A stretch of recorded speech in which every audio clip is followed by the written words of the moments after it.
Versailles did not begin as a symbol of excess. It began as a decision about space. In the early 17th century, the site was little more than marshland and forest.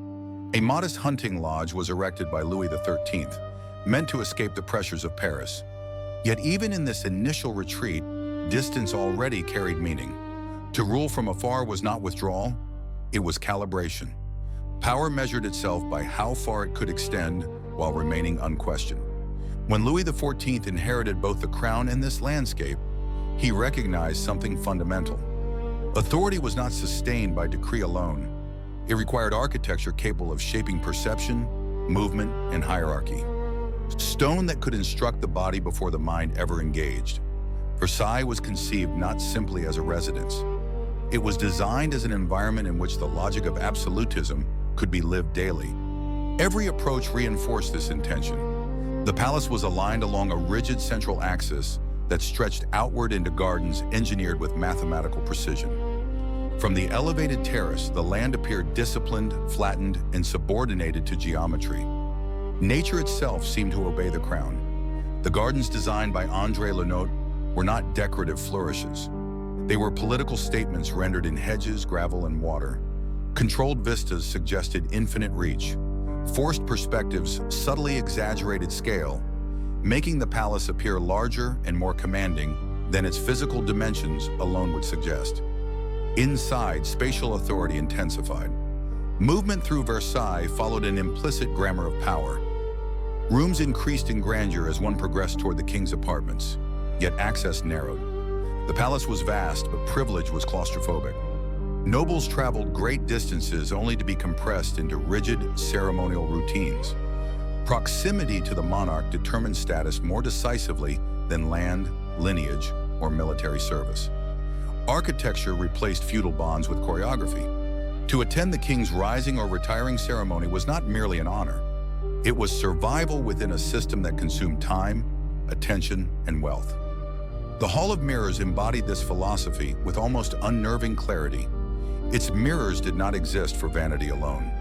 They multiplied light, reflected the gardens, and refracted bodies endlessly. Individuality dissolved into repetition. Courtiers saw themselves everywhere and nowhere at once. They were surrounded by images of themselves performing loyalty. The room hosted treaties and ceremonies, but its daily function was psychological. It reminded those present that power was omnipresent, inescapable, and watching back. Even silence carried weight beneath its gilded ceilings. This environment demanded constant maintenance. The scale of the palace required armies of servants, artisans, gardeners, cooks, and laborers. Their lives unfolded invisibly behind walls and corridors, never meant for grandeur. Hidden staircases and service passages ensured that labor remained unseen. This reinforced the illusion that magnificence emerged effortlessly from royal will. But effort did not vanish because it was concealed. It accumulated. Every candle lit, every fountain activated, every embroidered garment worn briefly before being replaced. All of it added to an expanding ledger of costs, financial, material, and human. Versailles redefined the relationship between ruler and elite. By concentrating the nobility at court, Louis XIV neutralized provincial power structures that had once challenged royal authority. This strategy was effective. Rebellions faded, centralized governance strengthened. Yet the palace demanded continuous expenditure to sustain its gravitational pull. Nobles were encouraged to spend extravagantly to maintain visibility and favor. Many indebted themselves deeply. Their dependence shifted from land-based revenues to royal pensions, binding their fortunes to the fiscal health of the crown. What appeared as control was also entanglement. The physical permanence of Versailles suggested stability, but its foundations rested on a fragile economic balance. The palace did not generate wealth. It consumed it. France's agrarian economy, already strained by climate volatility and inefficient taxation, was forced to support a court whose scale expanded relentlessly. The architecture that disciplined space also disciplined resources, drawing them inward toward a single symbolic center. Over time, this concentration created a silent imbalance. It was masked by ceremony, gold leaf, and the steady rhythm of court life. Versailles succeeded in making absolutism visible, tangible, and emotionally persuasive. But in doing so, it transformed power into a physical system that could no longer adapt easily to change. Stone resists flexibility. Ceremonial routines harden. What had once been an instrument of control gradually became an obligation that could not be abandoned without signaling weakness. By the early 18th century, the palace stood not only as the heart of royal authority, it had become a structure whose maintenance quietly shaped the financial decisions of the French state itself. The cost of Versailles was not confined to its construction, it was embedded in its daily existence. Long before fiscal crisis erupted into revolution, the palace had already begun absorbing more than it could return. Its corridors preserved order, but they also echoed with a future imbalance, one that would extend far beyond architecture, into the very solvency of the monarchy. If Versailles was architecture made political, the court was politics made habitual. Life within the palace unfolded according to a rhythm that appeared timeless, almost natural. Yet every gesture carried economic weight. The daily rituals surrounding the king were not spontaneous traditions inherited from the past. They were engineered systems, designed to regulate access, distribute favor, and convert proximity into dependency. Over time, these rituals transformed the court into an economic machine, one that consumed resources continuously and produced little beyond loyalty and display. From dawn to nightfall, the monarch's body structured the day. The formal rising of the king was divided into precise stages. Each stage admitted a different tier of nobility. Attendance was not ceremonial excess. It was political currency. To be present was to be seen. To be seen was to remain relevant.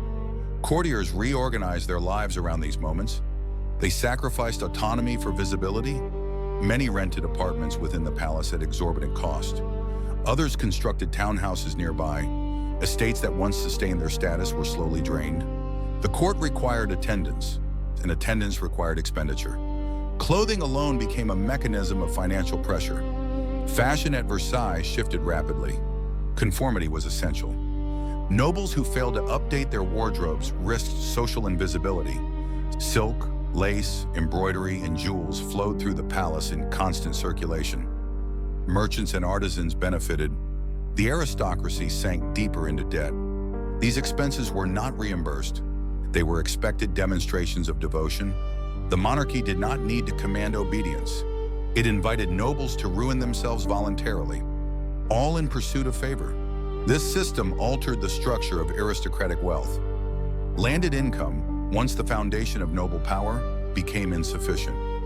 Many nobles turned instead to royal pensions, offices, and sinecures, positions that provided income without corresponding labor. These appointments multiplied across generations. They embedded long-term financial obligations into the state budget. Offices could be purchased, inherited, or traded. The boundary between public service and private investment blurred. What appeared as administrative order concealed a growing fiscal inertia. Versailles also reoriented the flow of taxation. The burden of supporting court life fell disproportionately on the peasantry and the urban poor. They were excluded from political influence, yet subjected to indirect taxes on necessities such as salt, wine, and grain. Meanwhile, large segments of the nobility enjoyed exemptions rooted in medieval privilege. The palace dazzled in its symmetry, but it stood atop a system defined by asymmetry. Those farthest from power financed those closest to it.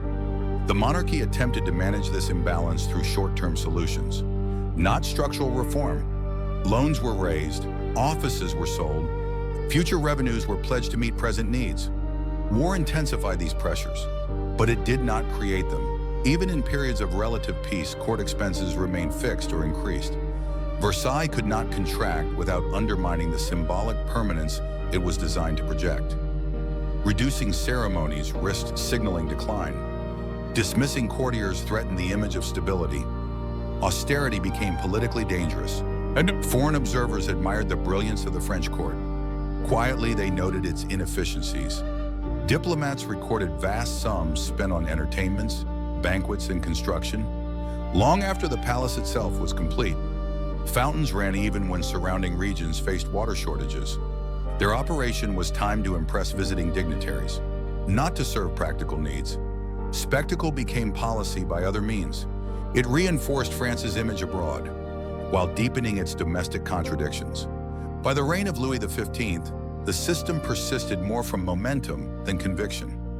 The palace continued to function as it always had, but its meaning shifted. Where Versailles had once embodied order after civil unrest, it now appeared increasingly disconnected from a changing society. Population growth, agricultural volatility, and early industrial pressures strained the economy. Yet the court remained insulated, bound to routines that no longer corresponded to the nation's needs. The economic machine of Versailles did not collapse suddenly. It hummed along, sustained by credit, sustained by confidence, all while its foundations eroded. The palace trained generations of elites to equate stability with continuity. Adaptation was discouraged. In doing so, absolutism was transformed from a flexible strategy into a fixed expense, and an expense the French state would eventually find impossible to carry. Versailles functioned smoothly only as long as the monarchy could sustain an illusion. The illusion that its resources were inexhaustible. That illusion did not rest on domestic taxation alone. It depended on France's ability to project power beyond its borders. For the Bourbon monarchy, war was not an interruption to court life. It was a structural companion. Military success justified expenditure, it reinforced prestige, and it temporarily silenced criticism. Yet war also exposed the financial fragility that Versailles worked so carefully to conceal. The reign of Louis XIV was marked by near-constant conflict. From the War of Devolution to the War of the Spanish Succession, France pursued territorial security and dynastic ambition on a continental scale. Each campaign demanded enormous funding. Armies had to be raised, supplied, paid, and replaced. Fortresses were constructed, fleets were expanded, alliances were subsidized. Victories enhanced the symbolic authority radiating from Versailles. Defeats revealed the limits of absolutist finance. The palace remained illuminated, even as battlefields drained the treasury. To meet these demands, the monarchy relied increasingly on credit. Borrowing became routine rather than exceptional. Financiers advanced funds in exchange for future tax revenues, for offices, for monopolies. These arrangements tied the state to private capital. They quietly undermined absolutist independence. Interest payments accumulated, often hidden within complex contracts that postponed reckoning. Versailles did not display debt, but it absorbed its consequences. The palace's unchanging grandeur suggested continuity. It masked a state increasingly dependent on financial improvisation. Taxation became more aggressive and more unequal. Extraordinary levies were imposed during wartime, yet exemptions for the privileged largely remained intact. Peasants faced requisitions, forced labor, rising prices. Agricultural production struggled to meet both civilian and military needs. Urban populations experienced shortages and inflation, especially during prolonged conflicts.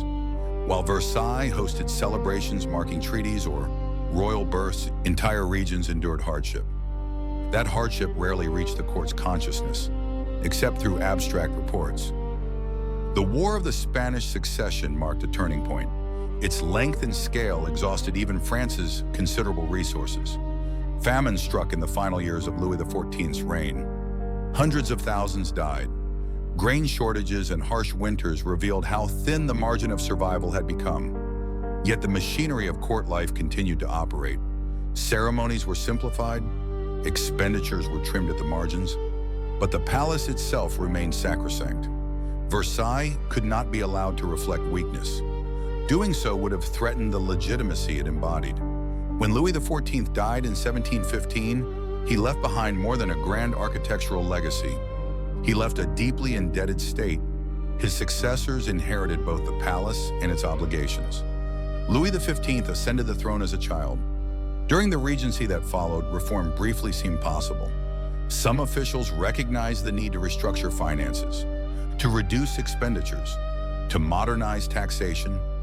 Yet Versailles exerted its own gravitational pull. Court expectations resisted change. Aristocratic privileges resisted reform.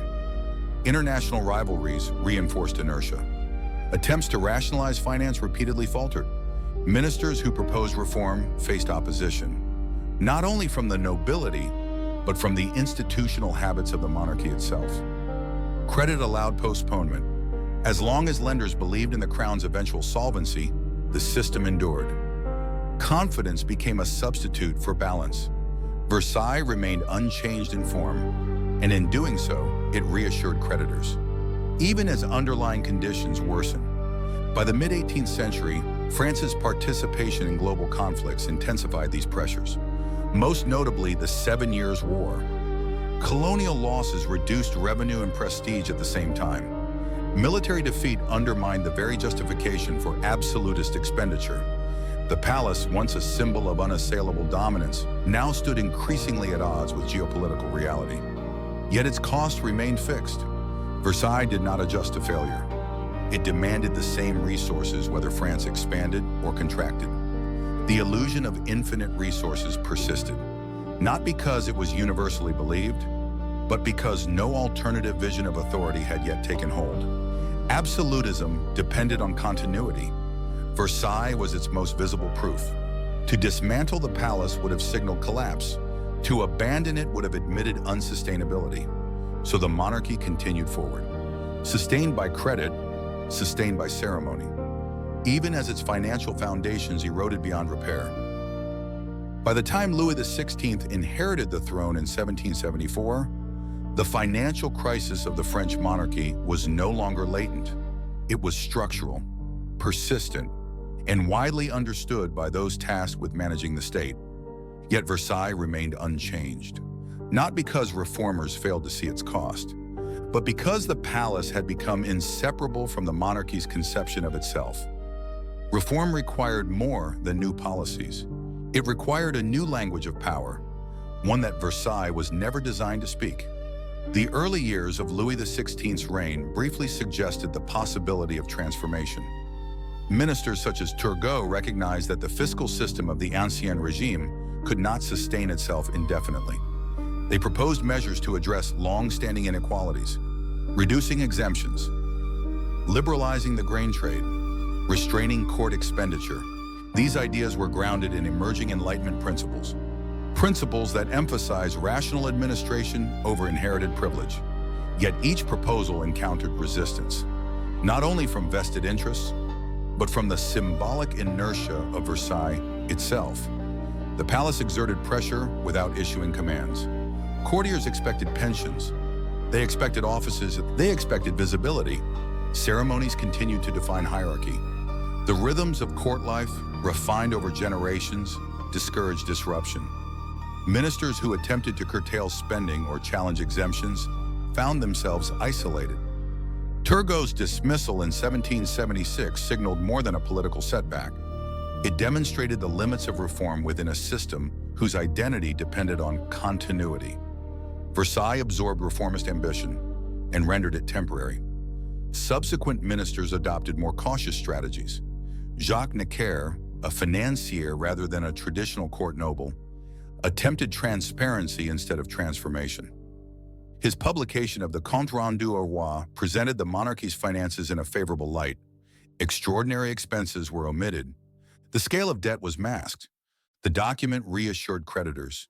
It reassured the public. Confidence was restored, but underlying structures remained unchanged. Once again, Versailles functioned as a stabilizing image.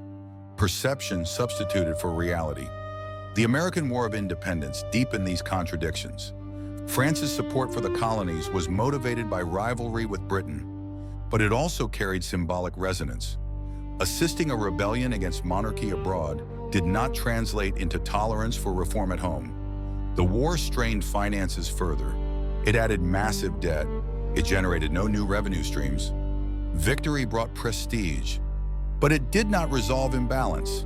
The palace celebrated success, even as the treasury approached insolvency. By the late 1780s, the mechanisms that had once postponed crisis no longer functioned. Credit tightened. Confidence eroded. Attempts to introduce new taxes faced coordinated opposition from privileged estates. When the Assembly of Notables was convened in 1787, it revealed the depth of institutional paralysis. Even as the state verged on bankruptcy, consensus proved impossible. Versailles, designed to concentrate authority, now exposed its limits.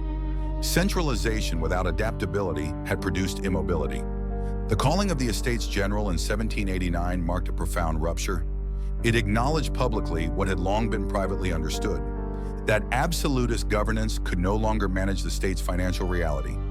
Yet even then, Versailles remained the stage on which this admission unfolded.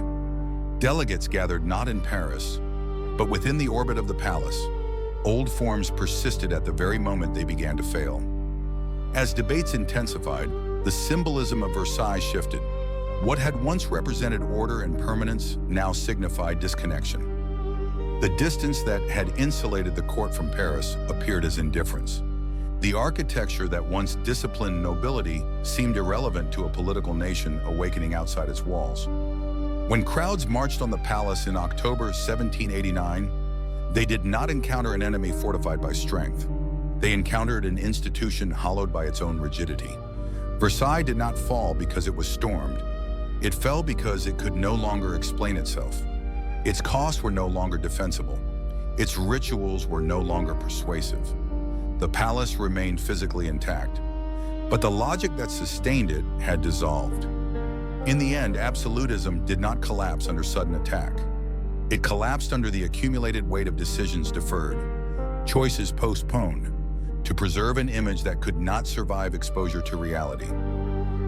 When the royal family left Versailles in October 1789, the palace did not suffer physical ruin. Its mirrors remained intact. Its gardens stayed ordered. Its corridors echoed with absence rather than violence. Yet in political terms, Versailles had already ceased to function. Power did not fall from its walls in a dramatic moment. It drained away quietly. What remained was a structure whose meaning had expired. The financial collapse of Bourbon absolutism was not marked by flames or demolition. It was marked by abandonment, an ending far more revealing than destruction. The removal of the king to Paris severed the palace from the mechanisms that had animated it. Court life, once the engine of aristocratic dependence, dissolved almost immediately. Nobles dispersed. Offices lost relevance. Pensions became uncertain. The palace that had required constant human presence to sustain its authority now stood largely empty. Without ritual, Versailles was reduced to architecture alone. Stone could no longer substitute for legitimacy. Financially, the monarchy's collapse accelerated rather than resolve long-standing problems. Revolutionary governments inherited an empty treasury and a debt shaped by generations of deferred reform. The confiscation of church lands followed. The issuance of assignats followed. These were attempts to convert symbolic authority into liquid assets. Even Versailles itself was repurposed. Its contents were inventoried and then sold. Furniture, artworks, decorative objects. Items that once reinforced royal mystique entered the market as commodities. The palace was transformed from a living center of power into a repository of saleable value. This transformation exposed a deeper truth. Versailles had never been economically productive in the conventional sense. Its value lay in persuasion, in hierarchy, in display. Once those functions ceased, the palace's material splendor could be broken down and redistributed. Absolutism, stripped of ceremony, revealed itself clearly. It was an arrangement sustained by belief rather than balance. When belief failed, assets followed. The revolution did not immediately destroy Versailles. It no longer needed to. The palace posed no threat once disconnected from authority. Instead, it became a symbol of a past order, an order whose costs were now carefully tallied. Inventories replaced ceremonies. Account books replaced etiquette. The attention once devoted to rank and precedence was redirected toward valuation and liquidation. What had once appeared priceless acquired a price.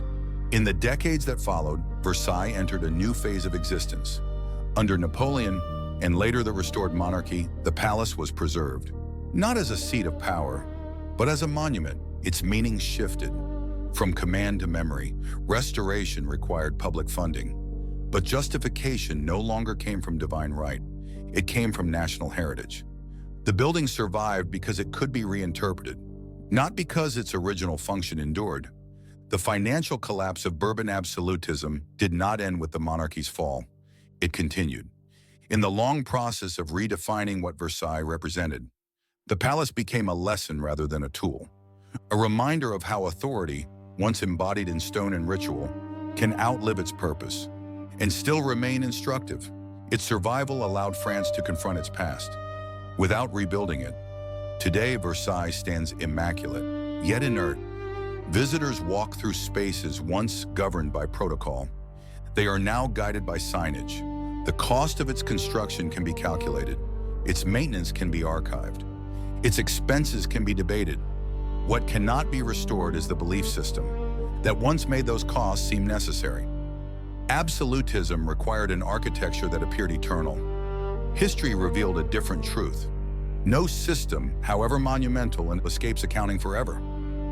Once stripped of political function, Versailles became something it had never been under the Bourbons. It became legible. During the Ancien regime, the palace resisted measurement. Its costs were dispersed across ministries, concealed within pensions, folded into military logistics, or justified as matters of dignity beyond calculation. After the revolution, that opacity vanished. Administrators approached Versailles differently. Archivists followed. Auditors followed. They no longer treated the palace as a sacred space. They treated it as an object to be assessed. Absolutism, long insulated from scrutiny by ceremony and distance, was finally subjected to accounting. This shift did not occur instantly, nor was it driven by iconoclasm alone. Revolutionary authorities were pragmatic. They faced war, internal instability, fiscal emergency. Versailles represented accumulated value, land, materials, artworks. All of it could be cataloged and repurposed. Committees inventoried rooms with methodical precision. They recorded quantities of furniture, tapestries and silverware, paintings. Objects that once functioned as symbols of hierarchy were reclassified as assets. The palace itself became a ledger written in stone. The act of inventory carried philosophical weight. Under absolutism, value flowed downward from the monarch. Under the revolutionary state, value was extracted upward from property. This reversal exposed how thoroughly Versailles had depended on belief, not on productivity. The palace had not generated wealth through trade or industry. It redistributed existing resources through proximity, through privilege.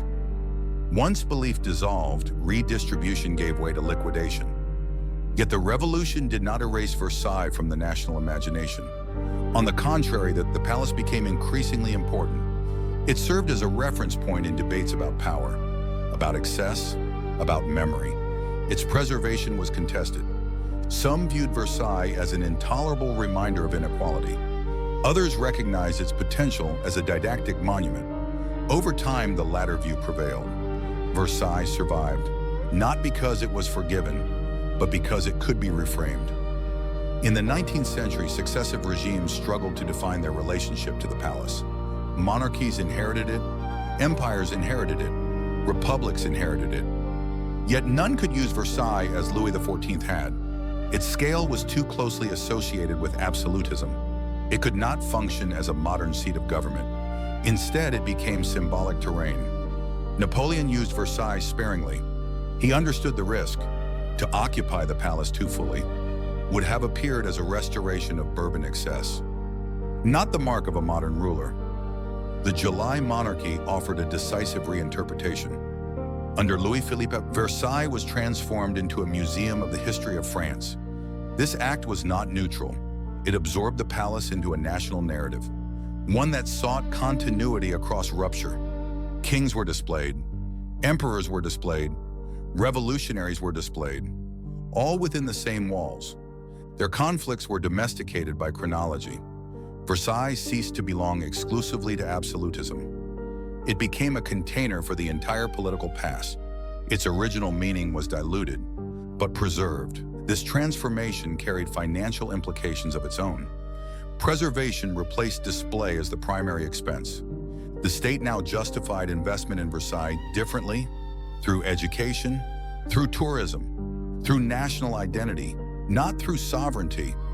The costs remained significant, but their rationale had shifted. Maintenance was no longer an assertion of dominance. It became an act of stewardship. The palace survived by accepting limits, something absolutism itself had never managed.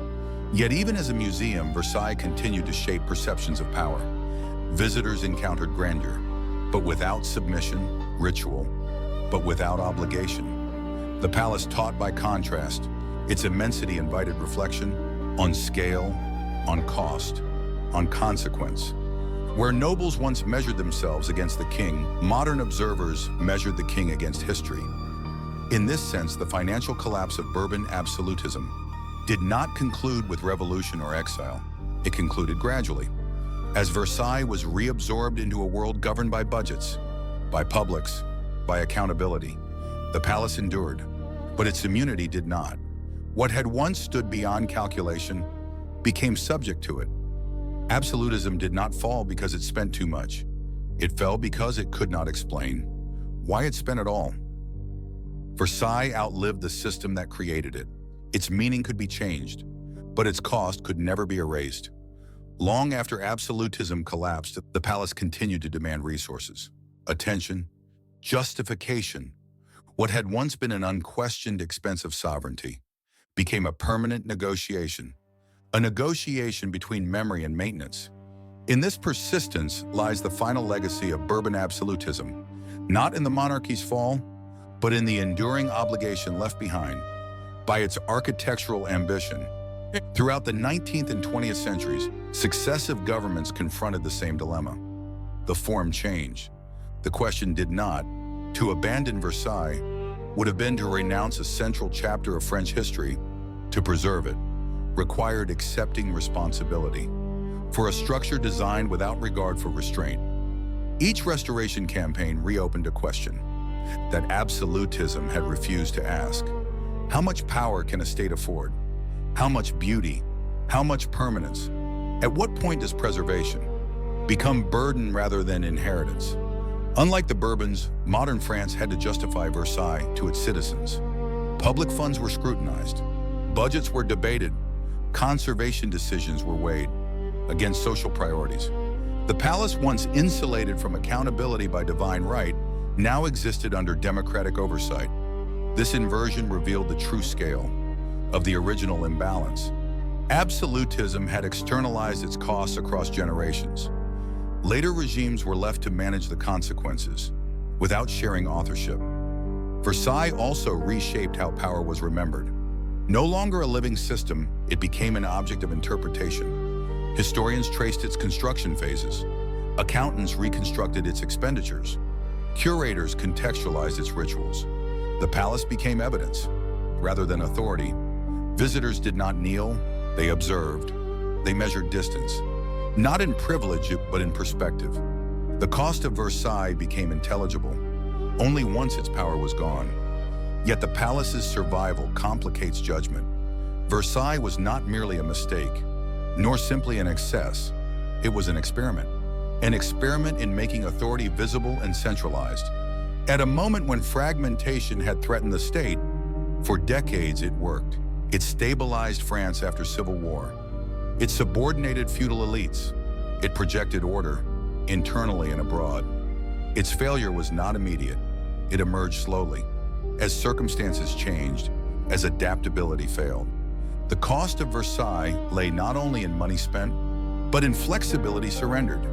Bourbon absolutism collapsed financially because it mistook permanence for stability. Versailles embodied that error in stone. Its corridors assumed continuity. Its rituals assumed repetition. Its scale assumed that tomorrow would resemble yesterday closely enough to justify today's expense. When history accelerated it through war, population growth, economic transformation, and political consciousness, the palace could not adjust. It had been built to endure time, not to respond to it. In the end, Versailles teaches less about extravagance than about limits. It shows how power, when insulated from feedback, becomes incapable of self-correction. The palace did not cause the financial collapse of the monarchy by itself, but it concentrated and normalized a mode of governance that deferred reckoning. When reckoning arrived, it arrived all at once. Today, Versailles stands immaculate, meticulously restored, carefully interpreted. Its fountains run on schedules. Its rooms are climate-controlled. Its costs are calculated, approved line by line. The palace endures, not because it commands belief, but because it invites reflection. What was once unquestionable has become instructive. The hidden cost of Versailles was not simply debt, it was the assumption that authority need never explain itself. When that assumption failed, the palace remained silent, magnificent, and finally accountable to history rather than power.